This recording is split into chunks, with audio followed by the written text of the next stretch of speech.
So, welcome back to the Midlife Momentum podcast. Today, I have a wonderful guest with me. Her name is Nathalie Blais. She is a master certified coach with the International Coaching Federation. She's a Harvard trained psychologist and the founder of Coach Academy, which is an ICF accredited training institution equipping the next generation of coaches across Canada and internationally. And she's got a deep background in research, education, and human development. And she's one of Canada's leading voices on the future of coaching and why it's essential in leadership, learning, and social impact. She also happens to be a podcast host herself for the Coach Academy podcast, What Not Why, where she engages with current students, alumni, and the broader coaching community about the impact of certified coaching across all industries. And I am really, really looking forward to this conversation with Nathalie today about how she built her incredible business, and also about how coaching can help women who are going through this midlife transition. So thank you so much for joining me today, Nathalie. I really appreciate you taking the time out of your schedule to be here. And I just want to allow you to share your knowledge and experience with us here today. Well, thank you so much for having me. It's a pleasure. Can't wait to get into it. Wonderful. Me neither. So I'll just start with the biggest question for me is what inspired you to leave your previous career before you were a coach, before you started Canada Coach Academy? And, as you were on the cusp of midlife itself, what inspired you to to make such a big move? Yeah, it feels clear looking back, but I think at the time I was just reacting to a lot of fear. But at the time, if I look back now, I think I was fueled by a desire to live life on my terms. Um, I had been working in organizations and, corporate world, never public or large, corporations, a lot of privately owned companies. So I was, lucky enough to witness entrepreneurs in action all the time and to see the possibilities and to experience the freedom of an entrepreneur, the creative freedom mostly. Not, I don't mean like freedom to do, because honestly, since becoming an entrepreneur, I think I work more than I ever did. But the I freedom, agree. yeah. So it was more of a creative freedom and experimental freedom that was really appealing to me. And at the time as well, I was fairly newly divorced. My kids were 10 and 11 and 10. I think my daughter was my daughter was 10, my son was 9 when I left the corporate world and decided that this was my chance. This was it for me. This was my moment of just being able to explore what I was capable of. I was a really good performer for other people. And so I thought, why not be a good performer for myself, right? Wow. Yeah, I can very much relate to that. And actually, I was probably in about the same situation as you. When I started my business, I was divorced and my Mhm. kids were about that, 12 and 10 at the time. Yeah. So very interesting. So where did coaching come from? How did you get into coaching? Oh, wow. Well, I had the very lucky privilege to be hired by a man who was my first mentor in the end. He put me into a coaching program called Strategic Coach, which is run by Dan Sullivan and Bob Smith. They're based in Mhm. Toronto, but at the time, they might have had 2 locations, Toronto and Chicago. Now they're global and they're quite big. But this was in the early 2000s, and well, I'm going to say mid 2000. And I was going to Toronto from Montreal 4 times a year for a full day workshop being coached as part of the entrepreneurial team that I was in, supporting my entrepreneur. And what's fun about that is that this year I joined Strategic Coach as an entrepreneur. So it came full circle, which I think is really kind of cool. But I did that program Wow. for 4 years. So imagine I'm 22 years old and I'm going to Toronto 4 times a year to participate in this program that I made the assumption everybody gets to do. Like everybody, it's just part of career. It's part of career development and corporate life. And this is what it means to be an adult. Because I was fresh out of university. I hadn't really had a job before, other than, I was a waitress during school. Mhm. And I kind of made that assumption, and I only got hit with the awareness piece, which we often do, is when we leave our comfort zones. And I changed jobs. So I stayed there for, I can't remember, maybe 10 years. And then I changed jobs and I realized, wait a minute, not everybody thinks like I think. Not everyone's, noticing or behaving in the ways that I had learned through Strategic Coach, which was, questions, curiosity, leaning in, wondering, right? Getting involved, just challenging the status quo. They called it breaking the glass ceiling at the time in Strategic Coach. And I was like, we're all kind of in these glass boxes that we don't see. I love the experiment on YouTube where they have ants on a table and you see this hand draw a marker, a circle around a group of ants, and the ants they can't break the barrier of the circle, even though there's nothing there, but they stay confined in the circle until one of them challenges and then breaks the circle. And then another circle's drawn. And again, the same thing happens. They stay stuck and they bump up against the perimeter until one of them breaks free, and then they all follow through. It's the best. I don't know if you've seen it, but I can send it to you after. No. I thought, oh my God, that is people. That is human behavior at its rawest, right? Is we build these invisible circles around us, and we don't realize they're there until we break through and look back and go, oh wow, I didn't realize I was stuck like that, Mm. Mm. Yeah. Yeah, that is so powerful. I have never seen that experiment, but I would love the link. And I will share it with the audience too. If you send it to me, I'll put it in the show Yeah, for notes. sure. But I love that because that's so true. Like we have invisible barriers, they're not real, and we get stuck in them. And we think we're stuck in them, I think is what happens. And yeah, until we try to push through them and realize, oh, they're not solid. They're not like Yeah. real structure. Yeah. That's fascinating. Okay, so you're in this position, you've started a new job and realize it's not like the first job where you got to learn all about this wonderful world of coaching. And so what did you do then? Well, what I realized, so it was a small entrepreneurial firm. And so what I noticed was that my behavior was really well responded to. So I got more responsibility, more opportunities, more attention, more development, more everything, because I showed up, I think it was just with an open mind. And I mean, it didn't mean that I didn't bump up against things. Everybody, I made mistakes, and I can remember, challenging myself to try things and then I would fail and go, oh, okay, what can I learn about that? And then do this, reflection, what worked, what didn't work, what would I do differently next time? And then what's possible? Because I was trained to do that all the time in my mind. So I would just apply that and go, and people would notice like, oh, okay, so that's how you do it, right?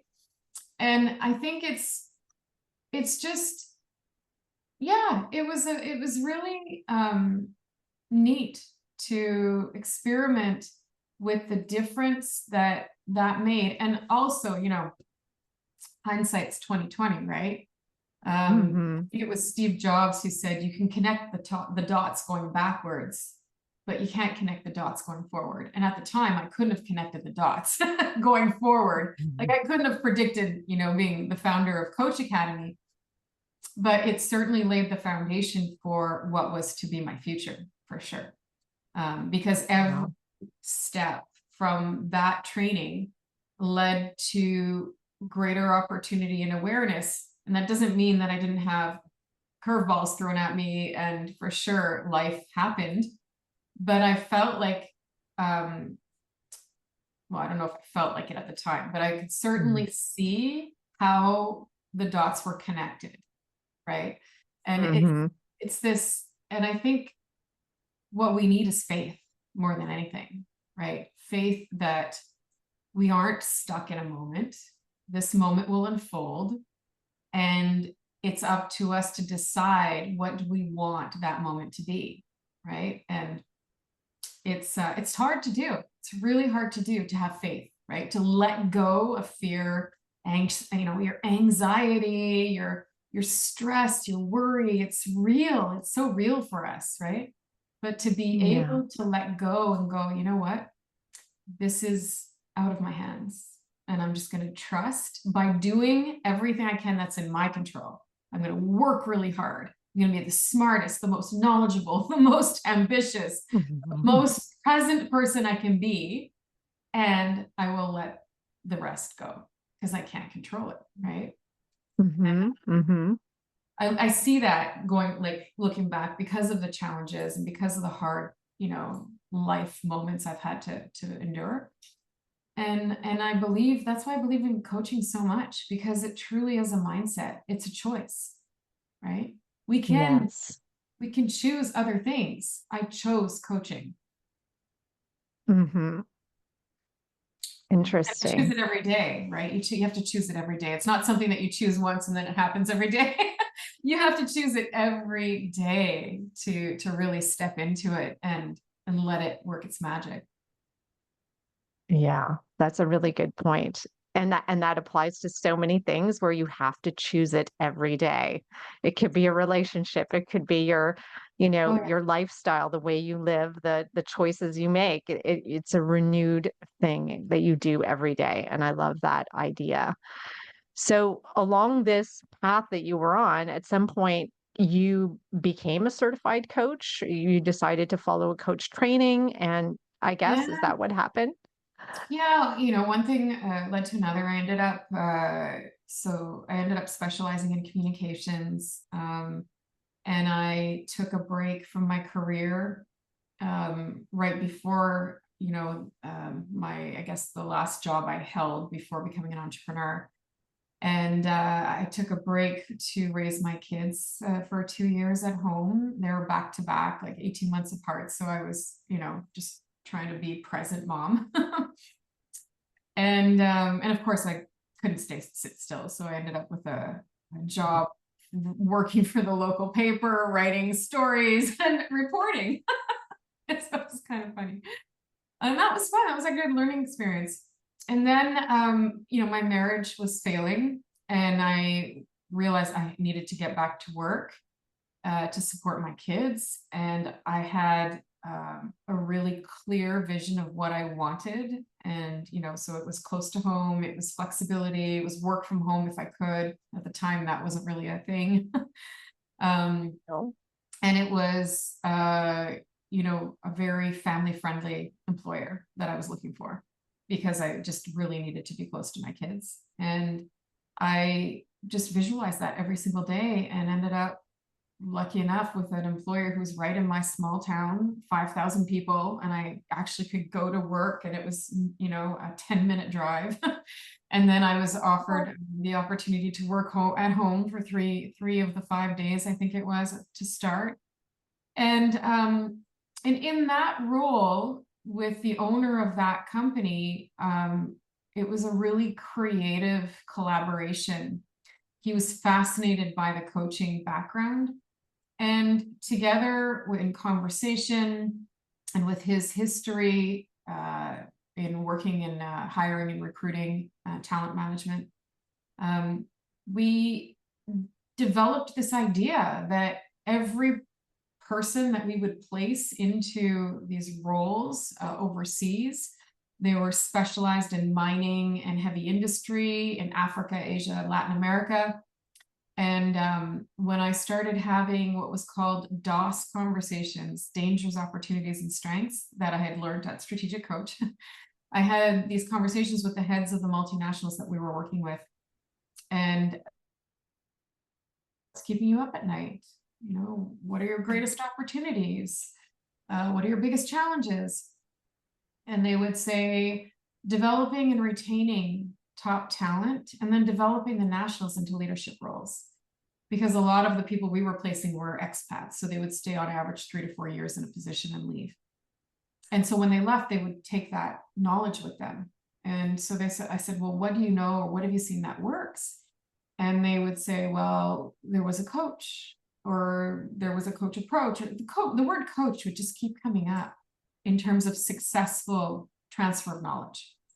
So we had this idea that every person that was being placed overseas should be a coach, or at least be trained as a coach, have the coaching skills to be able to develop the nationals while they're in the role for the 3 years that they're there.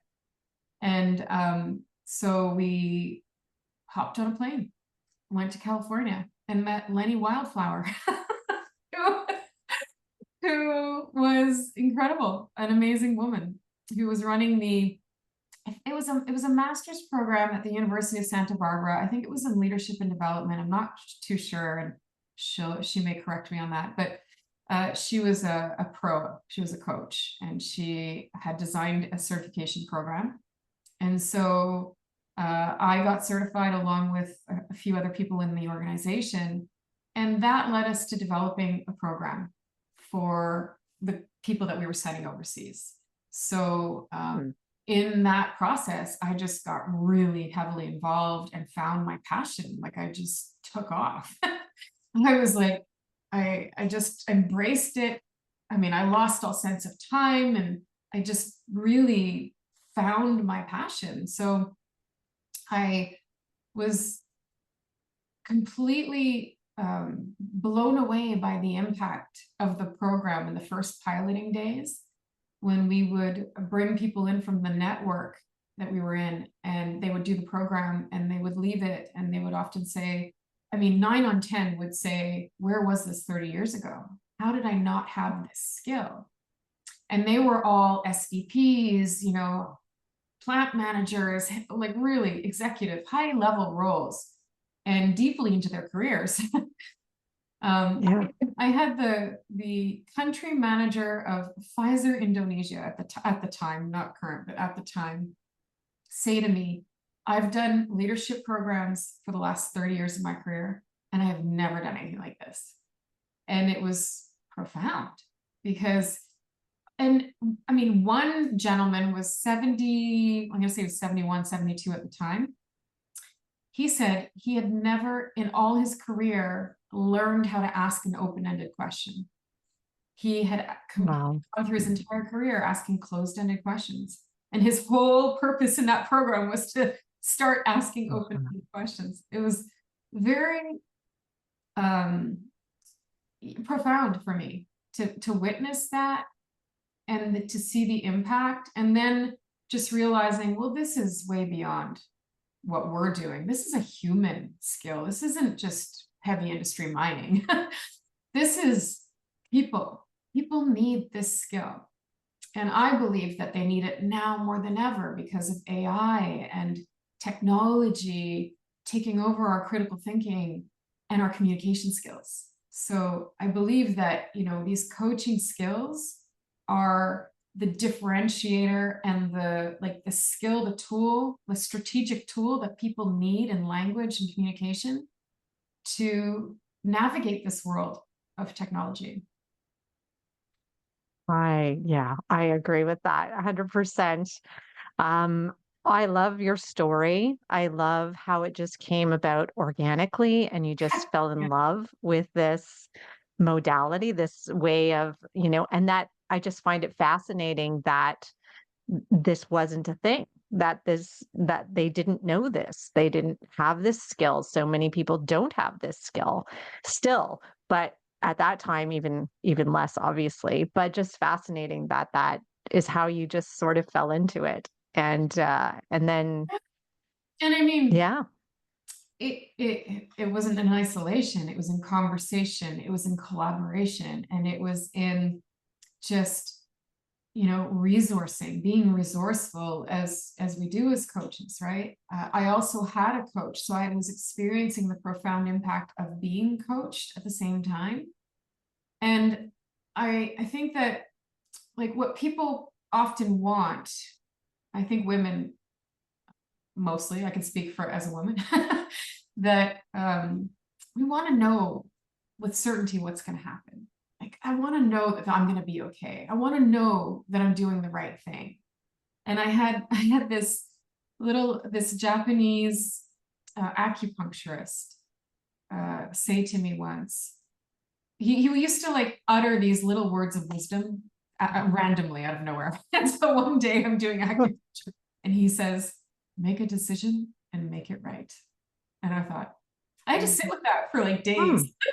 Make a decision. What does that mean? What does that mean? I didn't even, Make it he right. didn't converse, Yeah. right? He said that and then left it there. And I was like, oh, okay. And then I realized, it's about trusting yourself, that even when it's the wrong decision, make it the right decision. Learn from it, grow from it, evolve from it. Doesn't mean that it's meant Mm, to be right the first time. The word yeah. mistake is a mistake, right? When Yeah. we miss the first take, the natural next thing would be to retake, right? But we often think, Yes. I made a mistake, I'm wrong, I'm not good enough, I don't deserve this. We go into the unworthiness, and then next thing you know, we're stuck. And it's this really interesting play on language, right? What meaning are we Mm, making of the mistake? So yeah. the relationship is all about retake, redo, try again, do again, right? Yes, yes. And that is so good because it is all about the language and how we look at it. And I love what he said to you. It was make a decision, make it right. And not make the right decision because there is no right decision. It's the decision that you make right. Any decision you make, you can make it right. And that is such a good way to look at it. Like you say, it's a learning opportunity. And so few of us look at it that way at the moment. I think a lot of us are so afraid to make mistakes and Mm-hmm. do things the wrong thing. I did the wrong thing. And it's just learning that all things are right. You just have to learn from it. You just have to take something from it so then you can redirect yourself if needed. But I love that. I do love that. So good. I run business mindset workshops in our community for our coaches, because a lot of people are new to solopreneurship. And I did a poll last time I ran the workshop, which was last month or last week even.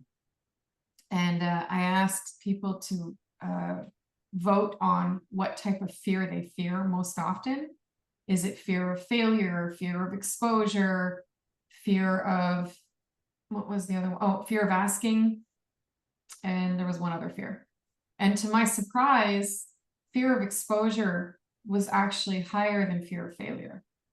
And Mm. I thought, oh, it's so interesting because, and so then I asked the question, raise your hand. How many of you fear that that person that you sat next to in high school is going to see you post on whatever media, and, and that's why you're not posting?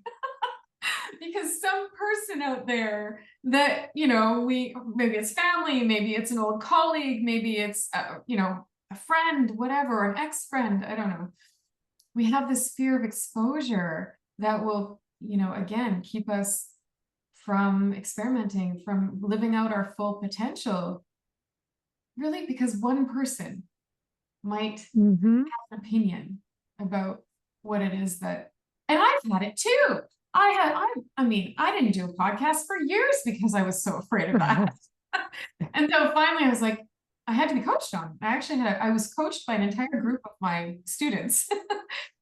And I said, how do we package this, what we do here? Because it's so good. And they all were like, well, Natalie, you have the answer.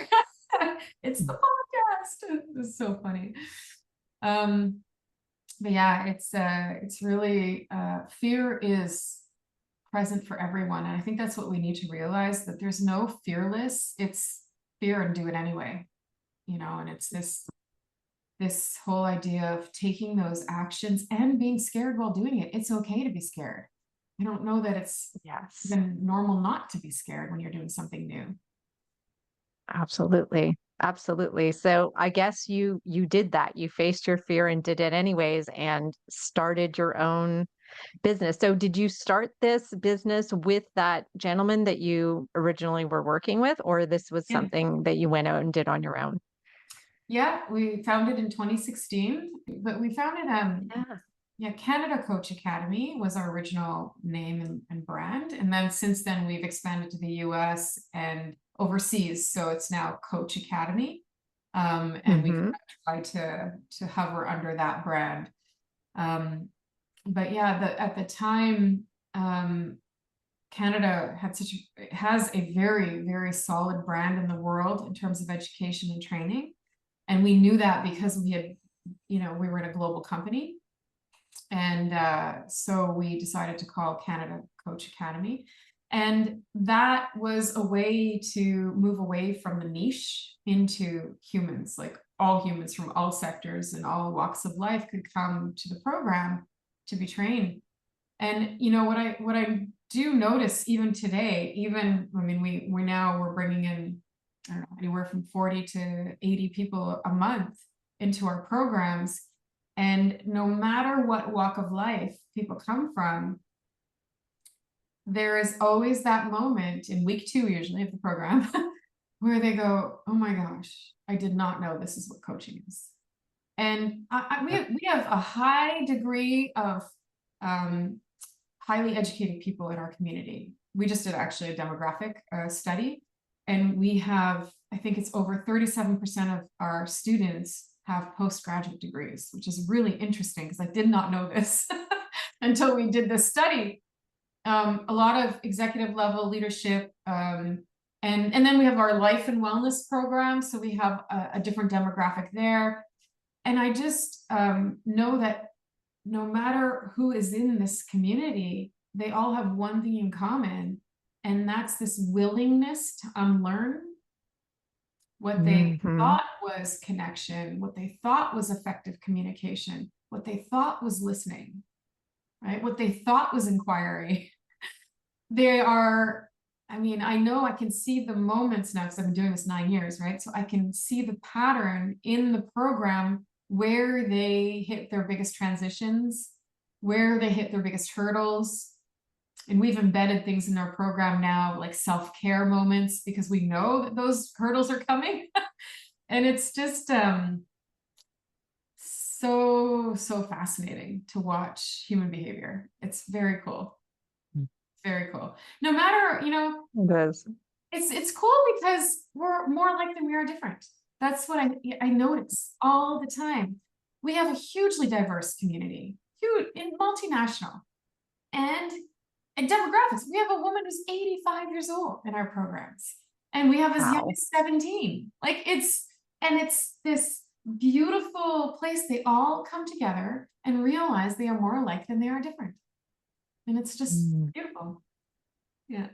I love that. That sounds amazing. And Yeah. that's kind of my coach experience as well. When I did my coach training, it was a wonderful, diverse group of people. And it was just such a wonderful, eye-opening experience. Like you said, 2 weeks in, you're like, oh, this is Yeah. coaching.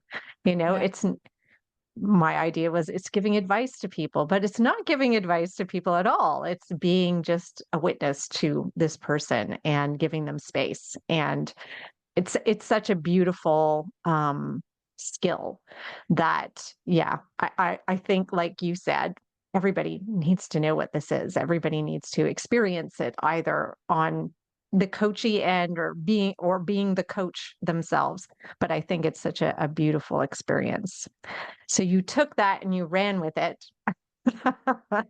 And you created like this big, beautiful company that you now run, which is Yeah. amazing. And it's got so many different, like you said, there's a health and wellness.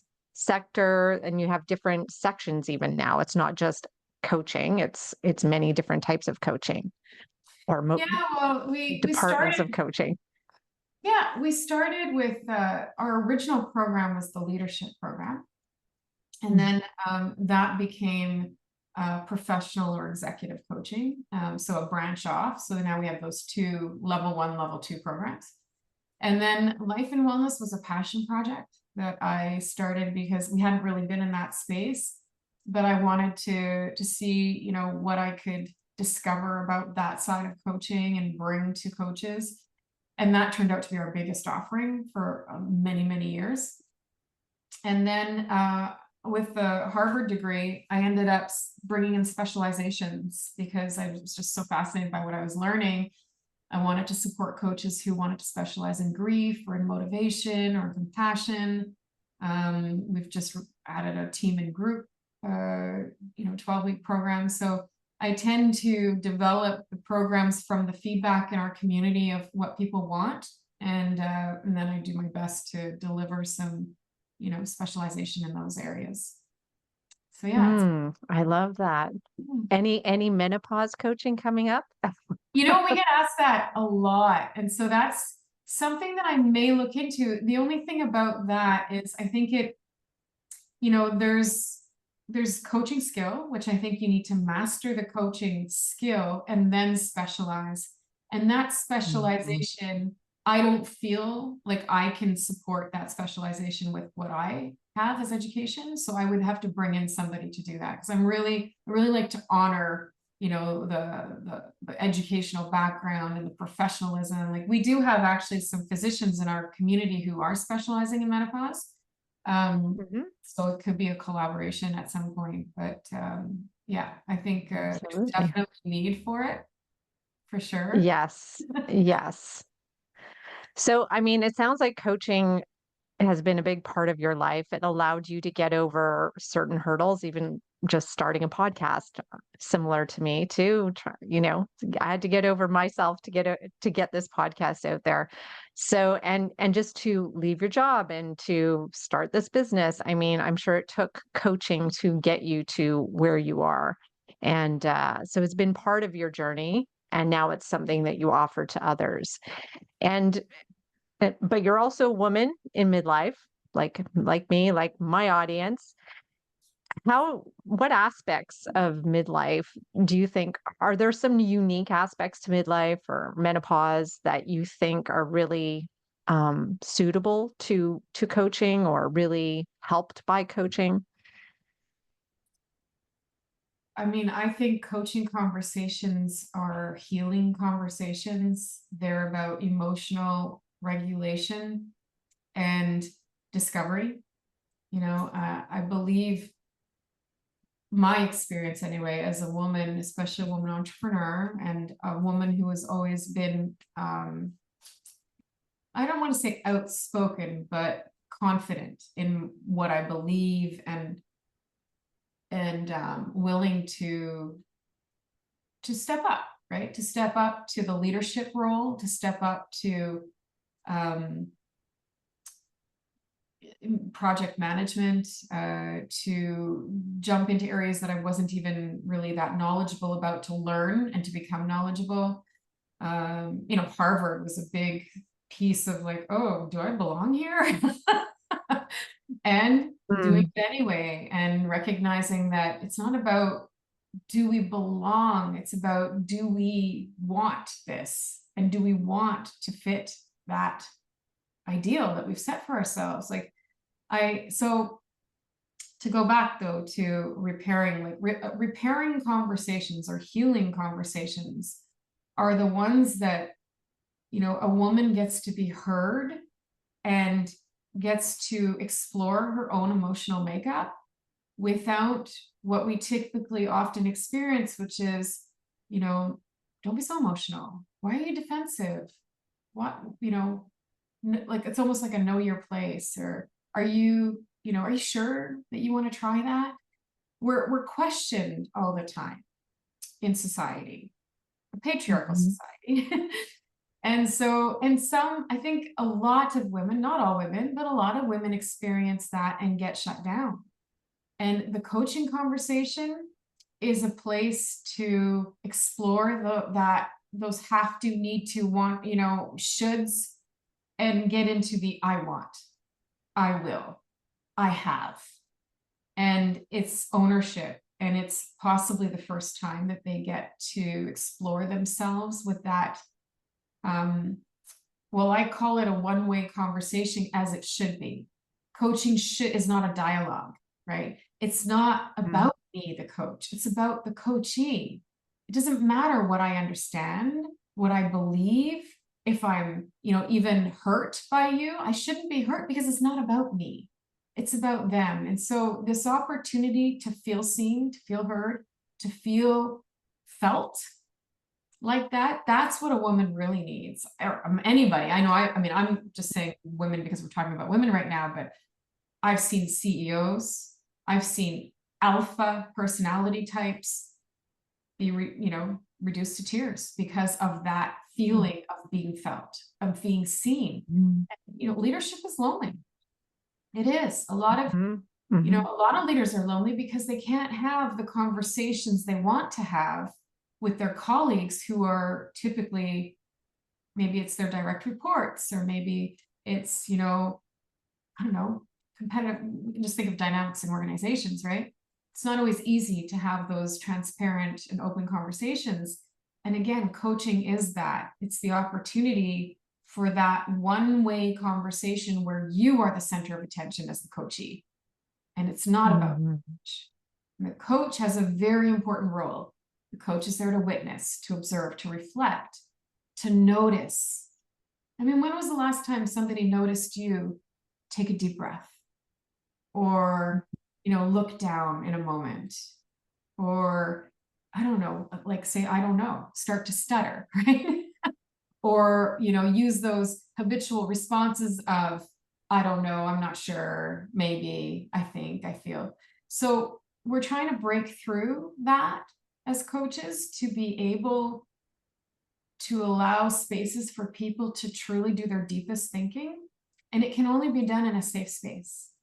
Otherwise, we're feeling judged, right? We're feeling that we may suffer some kind of consequence. Maybe it's just an emotional or psychological consequence, but it's a consequence nonetheless.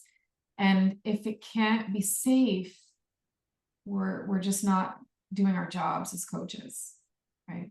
That's the conversation that I want to have. That's what we teach. That's what we really bring forward in our coaching practice, is that the coaching conversation is about the coachee, for the coachee. Yes. Yeah, it is for them. And I think that's why it is it's not therapy, but it can feel therapeutic to go through a coaching session and to be heard. Like, I know in my practice, some women have never really been listened to. And when you notice things that nobody's ever noticed before, and nobody ever, mentioned that to them before. It's like, there's a lot of it's emotional, it's beautiful, but it's transformative. And that's what I see in my practice. And when we come to midlife, we've got years and years of buried emotions and, the things that we've held in for so long, and that now we're like exploring. You get to look at that without judgment, and you get to look at that without, just having somebody there to sort through it with you, and to, be there to witness with you is just such a beautiful thing. And I just think it really helps them, because I just see this as a transition point in life. You have an opportunity now to do things differently, to live you still have a good chunk of your life left, chances are. So, you have this opportunity to do things a bit differently. And sometimes menopause, and the women that come to me, menopause is a wake-up call. It's like, whoa, what have I been doing all these years? Like, I've who am I? Like you said, what do I want? I don't know. Like, nobody ever asked me that.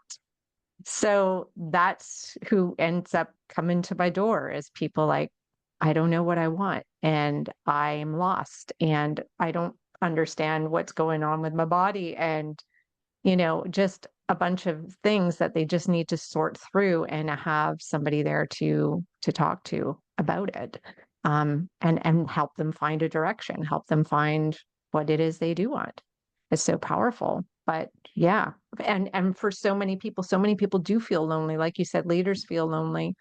I think so many people feel alone because a lot of times they think it's just them. It's only me that's feeling this way. And not until you explore it with them do they realize they're not alone. Like there's a lot of people out there experiencing similar things. So, yeah, so powerful. Yeah, and I think you're speaking to the power of community too. Like we've Mm, really we've made a really big effort to build community around coaches for the reasons you're talking about, so that people can know they're not alone and you don't have to mhm, be alone. And we discover what we are made of and what we're capable of through the reflection of others in community. I truly believe that. And I have this incredible team around me that there's no way that I would have this company without them. mhm, I mean, the passion they bring, the expertise they bring, the loyalty, the love of our student community. Like I'm so blessed. Like this does not happen alone. This happens with people who think the way you do and believe in what you believe. And I don't know if it was luck or if it mhm, was strategy. I have no clue, but I ended up with some really, really great people around me. And those people are building the what we call is the guarantee on investment for our coaches who want to do this for a living and continue in their professional pursuit of coaching, to feel supported by the community with workshops and events and continuous learning and all those things that we need to stay connected to be able to do this work. And just on the point of, mhm, the what we call acknowledgments in our community. I was just doing a class with a group, and one of the students was a woman, and we were talking about acknowledgments and the power of acknowledgments, and she said, just want to tell everybody that I had this conversation and I wasn't sure about acknowledgments before, but then so I tried it in my coaching. And she said her coachee was talking about um, well, kind of lamenting that she had to take care of her ill mother, and that she, was like, I have to do this and I have to do that. And I know I'm supposed to, I know I'm her daughter. And she's like, and I know everybody tells me I should be happy that my mother is still alive. And, she's a woman, midlife woman, talking about caring for her elderly parent. And the coach says to her, I see how much you care about your mother. And in that moment, the woman stopped and it was, mhm, what?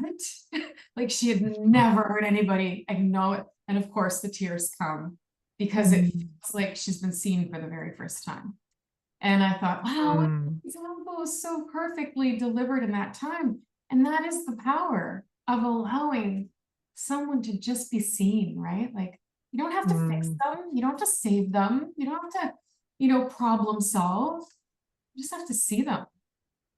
And it was very Yeah, cool. Yeah. that is so powerful. And like I sorry, I'm gonna go back. Um, what was the question I wanted to ask now? Lost it. Maybe it was community. I was talking about community earlier.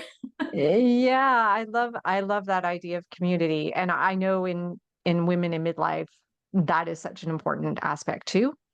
Because we are going through something a lot of us weren't really taught, we didn't know was coming. And that is, such an important aspect of it, is that we can talk about it and bring women together to be able to speak about it. Um, and that's important too, without judgment and without, just giving people space to talk about it, I think is so important. So I just want to come back to, you started this business. And so now here you are, all these years later, you're in this position. When you look back, like you were connecting the dots, what is the most powerful thing that you've learned through this, and what is something that you could share um, with my audience? Um, Well, I think the most powerful is that the scariest time, looking back, was the biggest gift for me. It had the biggest gift for me. And it was really hard to see it then.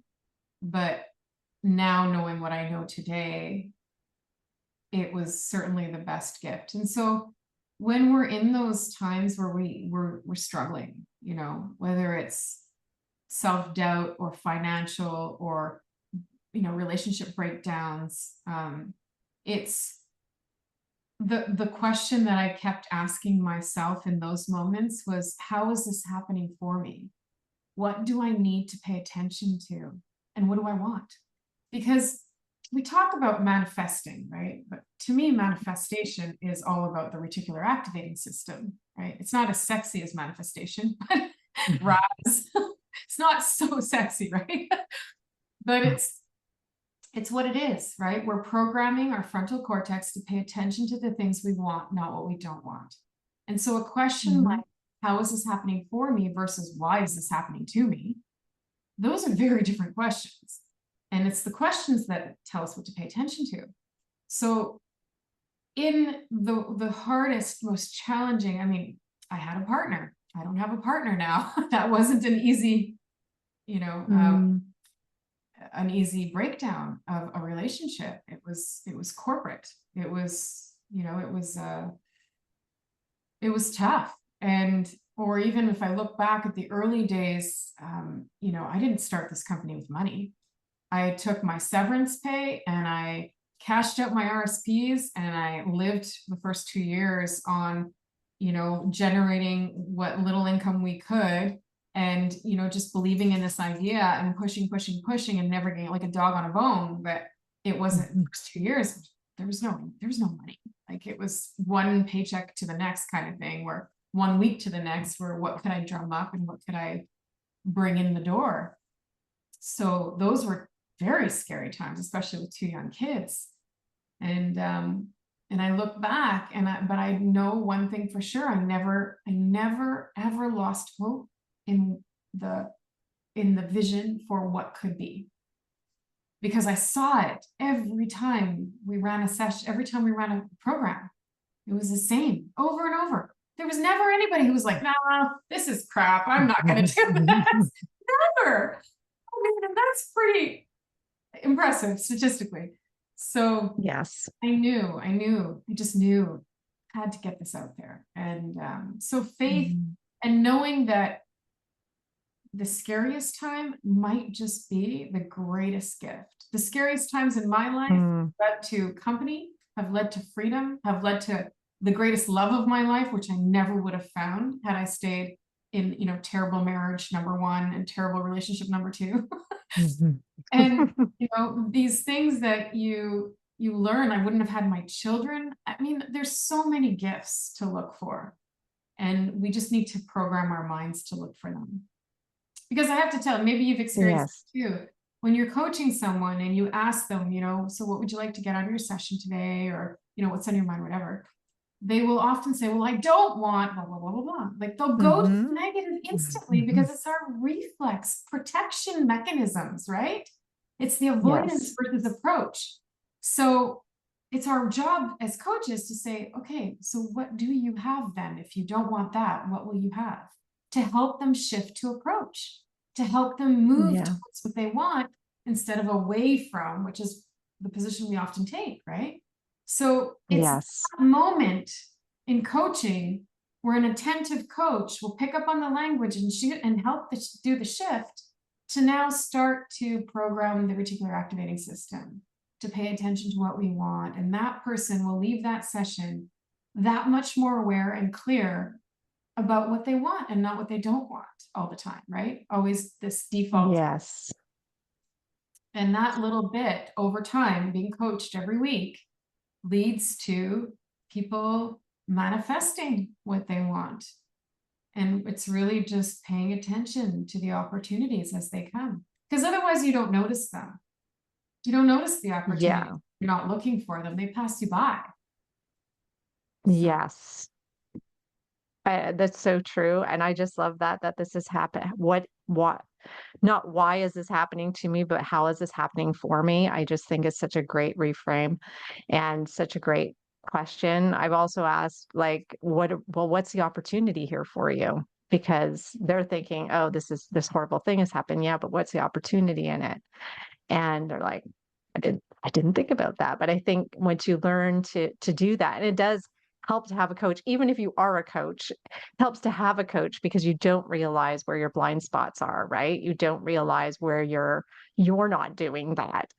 So I just think that's such an important thing. But I love that lesson because that one lesson just brought you through everything hard you've ever been through and didn't dissuade you from doing more hard things. It actually brought on the desire to Well, do more hard things, right?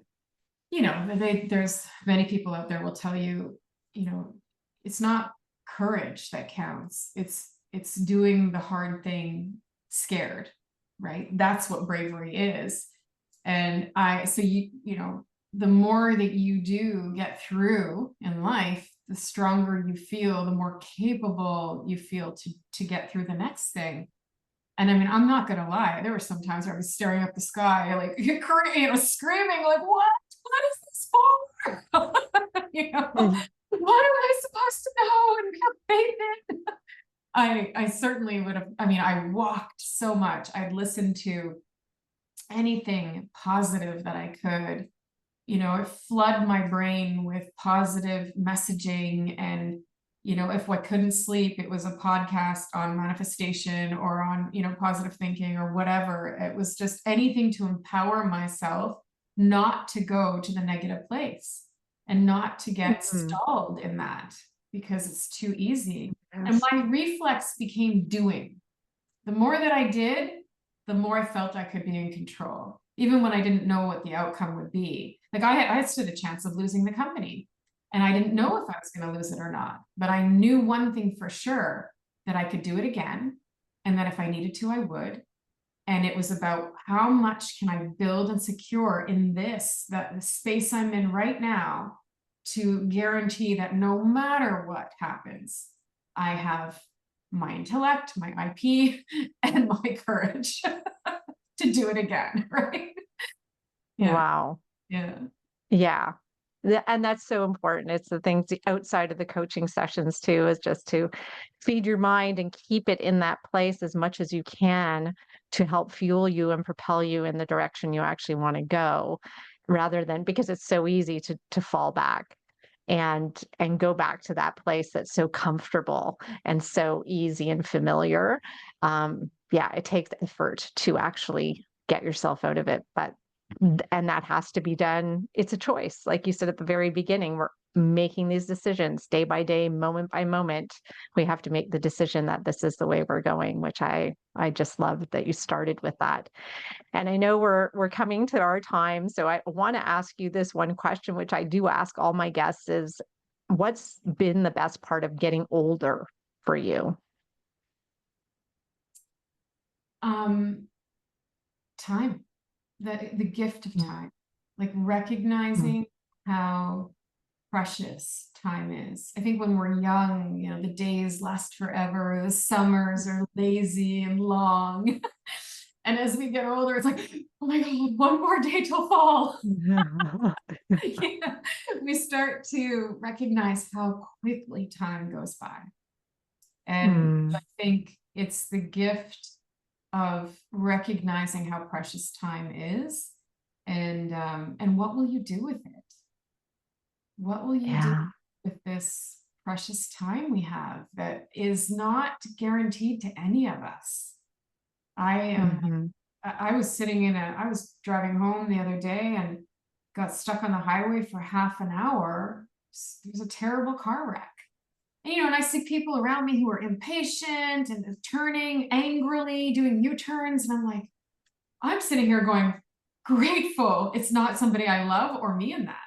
Like how much gratitude I had, you can't even, I was like happy to sit there for as long as I needed to, knowing that I could have been that person, right? And that's what we don't Yeah. realize. We're not connected to the actual reality of what could be. And so this idea Mhm. that we have this time, I know that I have a limited amount of time on this earth, and I want to do the best and the most that I can with it. And so every day is a gift, and every opportunity is there for the taking for all of us. We just have to see it. And I know, circumstances are different for everybody. I'm not saying it's easy for everyone, but yeah, I guess choose your heart and choose your intention. A lot of people say, "Oh, I don't have goals."